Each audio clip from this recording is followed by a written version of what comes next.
亲你有星辰，夫人，子建之事便因就交给我吧。陨落，我一个完美大。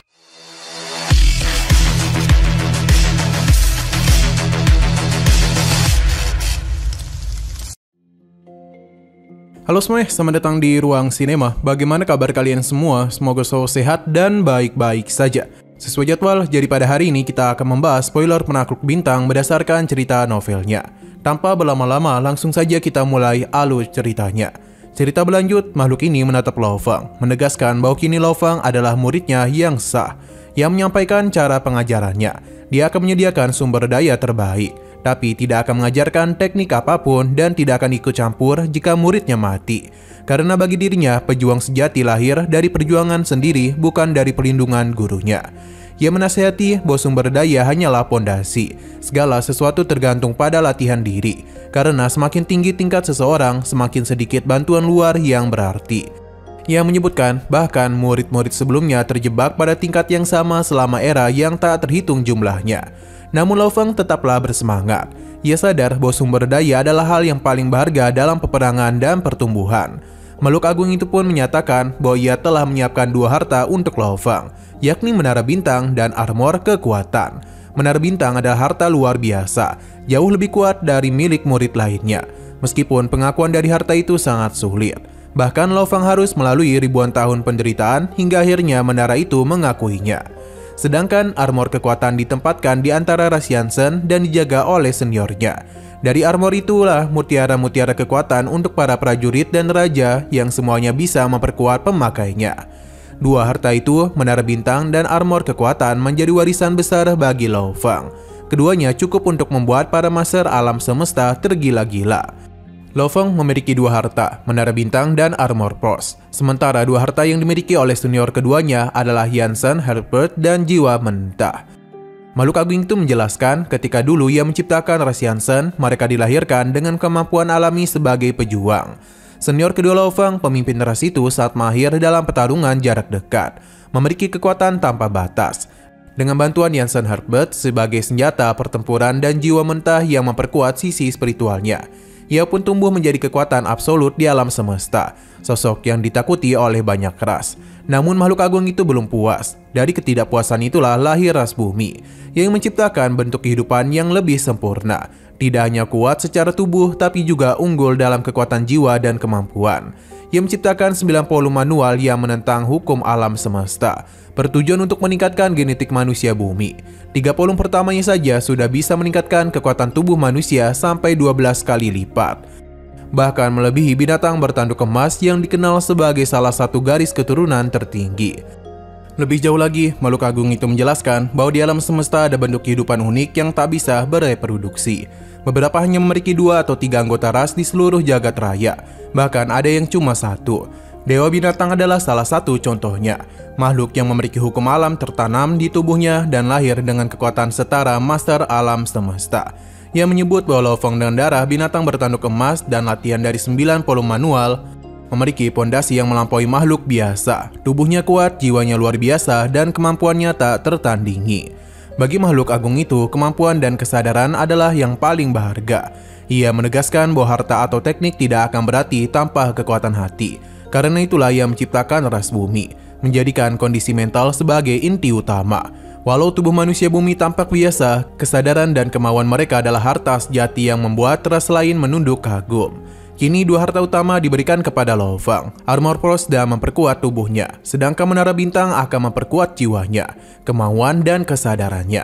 Dengan menara itu, Lao Feng akan menapati jalur pengendalian roh dan ilusionis. Dan di saat tubuhnya mencapai keabadian, sisi jiwanya akan bersinar sepenuhnya. Makhluk agung itulah yang berdiri dan membuka lorong ruang di tengah kuil. Ia berjalan diikuti oleh Putih dan Lao Feng, menembus jalur melengkung menuju area misterius di dalam Menara Bintang. Di sana ruang berwarna-warni terbentang luas, dan jutaan tetesan air berkilauan mengambang di udara. Makhluk itu menunjukkan bahwa tetesan air itu adalah masa depan ras bumi. Ia menjelaskan bahwa Armor Pros dan Jiwa Mentah memiliki kemampuan untuk berkembang biak, menciptakan harta baru seperti armor prajurit, jenderal, raja, hingga kaisar, serta versi jiwa dari tingkat yang sama. Namun hanya mereka yang berasal dari evolusi ras penciptanya saja yang bisa menggunakannya. Dengan kemampuan itu, ras bumi akan bisa melahirkan pasukan pembaca roh yang kuat, pengendali dan ilusionis yang luar biasa, serta mengurangi jumlah kematian di antara para elitnya. Walaupun bumi kecil dan terbatas, jumlah manusia yang sedikit akan membuat mereka menjadi ras langka dengan kualitas luar biasa tinggi. Makhluk agung itu menyampaikan bahwa kelak Lo Feng sebagai pejuang mutlak akan membimbing dan melindungi rasnya. Ia bebas memilih apakah akan tetap menjadi bagian dari umat manusia atau menjadi ras bumi sebagai ras terpisah. Namun semua itu baru bisa dilakukan ketika dia telah benar-benar menjadi kekuatan besar di alam semesta. Di tengah keningan kuil raksasa di dalam menara bintang, Lo Feng berdiri memandangi jutaan titisan air yang melayang di udara. Di matanya seolah masa depan para prajurit bumi sudah terbentang jelas. Masa depan yang akan ia bimbing sendiri, hingga nama bumi menggema di antara triliunan ras di alam semesta. Ia tahu seperti gedung pencakar langit yang dimulai dari dasar, kekuatan sejati juga ditentukan oleh seberapa kokoh pondasinya. Dan kini pondasi itu sudah siap. Segala hal selanjutnya tergantung pada kerja kerasnya sendiri. Lo Feng sadar tak banyak di alam semesta ini yang memiliki sumber daya sebesar dirinya. Umat manusia memang luas dan kuat, namun bahkan bagi mereka, mewariskan dua harta agung seperti menara bintang dan Amorphos pada seseorang yang belum mencapai tingkat alam semesta ada hal yang mustahil. Tapi guru agungnya berbeda. Makhluk yang hidup sendirian di puncak kekuatan itu tak terikat oleh ras manapun. Kekayaan dan kekuatannya nyaris menyamai peradaban besar manusia. Bagi siapapun yang membangun hubungan baik dengannya, bahkan para ahli alam semesta pun akan iri. Sang makhluk agung menetap ke arah titisan air yang berkilau dan menjelaskan dengan suara yang bergemuruh lembut. Di hadapan Lo Feng ada 1 juta prajurit, 100.000 jenderal, 10.000 raja, dan 1.000 jiwa kaisar. Mereka adalah bentuk energi hidup yang mirip dengan armor Yansan, namun memiliki syarat tubuh yang luar biasa kuat. Sedangkan jiwa mentah membutuhkan kekuatan jiwa yang dalam. Hanya puncak penguasa sektor manusia yang bisa menyatu dengan jiwa prajurit. Sementara jiwa jenderal butuh 100 kali lipat kekuatan itu. Jiwa raja 10.000 kali dan jiwa kaisar 1.000.000 kali. Makhluk agung itu menatap muridnya dengan penuh arti. Walau Lo Feng baru berada di tingkat penguasa sektor, teknik penguatan jiwanya menjadikannya berbeda. Kemauan dan kesadarannya telah ditempa melewati warisan hidup dan mati. Kesadarannya sebanding dengan makhluk abadi, dan tekadnya melampaui banyak kesatria di alam semesta. Dahulu saat makhluk agung itu menguji warisannya, bahkan para kesatria yang tangguh pun tak sanggup menahan rasa sakitnya. Jiwa mereka yang kuat justru membuat penderitaan itu lebih berat, hingga mereka menyerah tanpa mampu bertahan. Namun Lo Feng berbeda. Ia punya kemampuan yang tak bisa dibandingkan dengan siapapun. Hasil dari perjalanan panjang selama 6.000 tahun, terutama sejak titik balik kehidupannya, di tahun ke-3200. Jiwanya bertindak sebagai prajurit, kesadaran sebagai jenderal, dan kemauan adalah penguasa dari keduanya.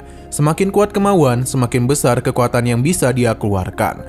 Karena itulah sang guru memberikan 2 jiwa jenderal, 1 untuk tubuh bumi dan 1 untuk wujud binatang bertanduk emasnya. Setelah menyimpannya di dalam cincin dunia, Lo Feng menatap jutaan titisan air itu. Ia tahu di sanalah masa depan ras bumi tersimpan. Sang guru kemudian mengangkat tangannya, titisan air itu pun bergerak, berputar dan membentuk kapal indah sepanjang 10 km dengan tubuh setinggi 900 meter. Sang makhluk agung duduk di atasnya seperti gunung yang tenang. Putih menjelaskan bahwa di wilayah sekitar makhluk agung itu, hukum alam semesta tak berlaku. Dialah tuan dari hukum itu. Jika ia mengatakan api bisa membekukan, maka api akan membeku. Jika ia memerintahkan bintang untuk padam, maka bintang itu akan padam.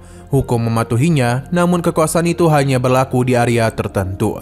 Melanggar hukum alam semesta sepenuhnya tetap berarti bundir. Kapal itu melesat melebihi kecepatan cahaya, tapi Lo Feng masih bisa melihat semuanya dengan jelas.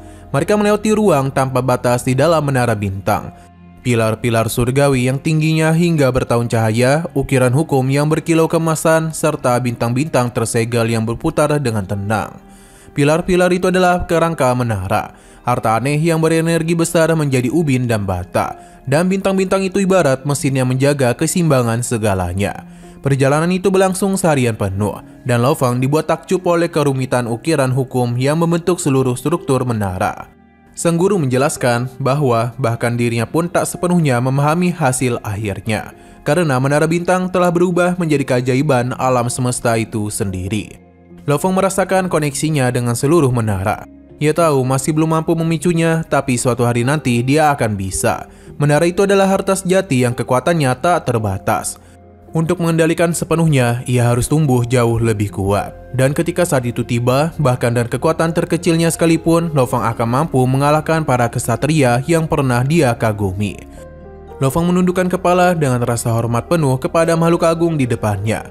Di dalam dirinya, ia tahu betul bahwa Menara Bintang dan Armor Force adalah harta luar biasa yang belum bisa ia manfaatkan sepenuhnya. Armor itu utuh tak dapat dipisahkan, dan Menara Bintang menyimpan begitu banyak kekuatan di dalamnya. Namun di balik keduanya masih tersembunyi harta lain yang tak terhitung jumlahnya. Hasil ciptaan sang makhluk agung berdasarkan kekuatan menara itu sendiri. Makhluk agung itu mengembalikan tangannya dan seketika sebuah peta raksasa melayang di udara. Peta itu membentang di atas perahu mereka, menelan seluruh ruang di atasnya. Perahu sepanjang 10 km yang mereka naiki tampak seperti titik kecil di hadapan peta besar itu. Energi yang terpancar darinya begitu menakutkan, lebih kuat dari bintang-bintang tersegel yang pernah dilihat oleh Lo Fang. Peta itu bukan sekedar benda, melainkan harta sejati. Sebuah peta bintang yang menggabungkan kekuatan dari ribuan bintang tersegel di dalamnya. Ketika Lo Fang menyentuhnya, peta itu mengecil dan jatuh ke hadapannya. Ia menyatukan energi dunianya ke dalam peta, membentuk hubungan dengan jiwa. Informasi dari peta itu mengalir deras ke dalam pikirannya. Ia memahami bahwa peta bintang ini mampu menampung hingga 100.000 bintang tersegel. Masing-masing bintang adalah harta berharga yang bisa meningkatkan kekuatan peta hingga menjadi harta sejati sepenuhnya. Peta itu juga dapat digunakan untuk mencetak teknik serangan dan pahatan hukum yang bisa menghancurkan musuh hanya dengan satu gerakan saja. Makhluk agung itu menjelaskan juga bahwa bintang-bintang tersegel yang berada di dalam menara bintang kebanyakan merupakan bagian penting dari struktur menara itu sendiri. Namun masih ada sebagian kecil, sekitar 10.000, yang tidak terpakai dan bisa diambil oleh Lo Fang. Ia juga mengungkapkan bahwa awalnya bintang-bintang itu diciptakan untuk menyerang, bukan untuk menyegel. Namun perubahan misterius yang terjadi selama penciptaan membuatnya memiliki kemampuan penyegelan yang luar biasa.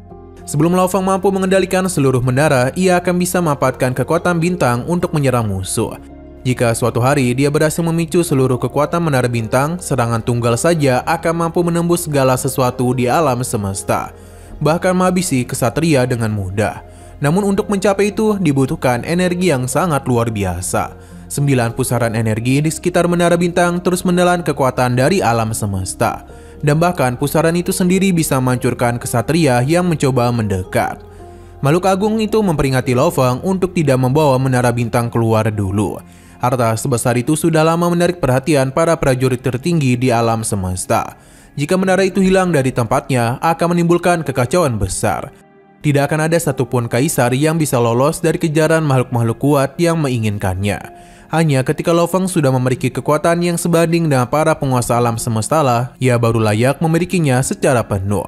Makhluk itu kemudian menyebutkan bahwa Lo Fang kini memiliki 3 harta sejati. Yang pertama adalah harta dari pemimpin kota Primal Chaos, benda yang mampu menyamarkan energi dan membuatnya tampak seperti makhluk abadi.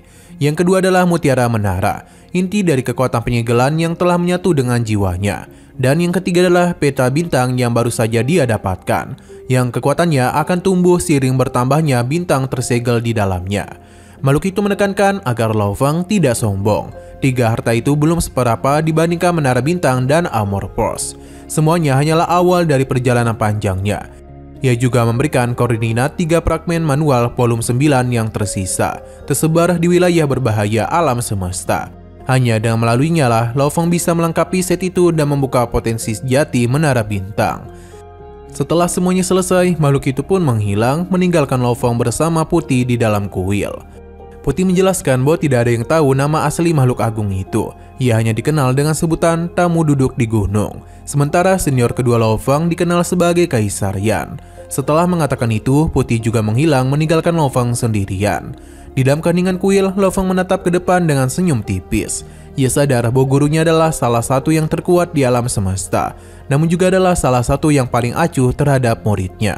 Sejak saat itu, hingga tiba di hari di mana ia bisa memicu menara bintang sepenuhnya, segalanya akan tergantung pada dirinya sendiri. Nah, sayang sekali lagi seru-serunya, spoiler Penakluk Bintang berdasarkan cerita novelnya harus berakhir dulu. Oke, sekian dulu pada video kali ini, untuk video selanjutnya akan segera hadir. Jadi bagi kalian yang mengikuti series ini, langsung saja klik subscribe dan aktifkan loncengnya. Terima kasih yang sudah menonton video sampai habis. Jika kalian suka pada video ini, klik like dan share ke teman-teman kalian tentang channel ini. Dan ditunggu aja kelanjutannya. Oke, sampai jumpa di video selanjutnya.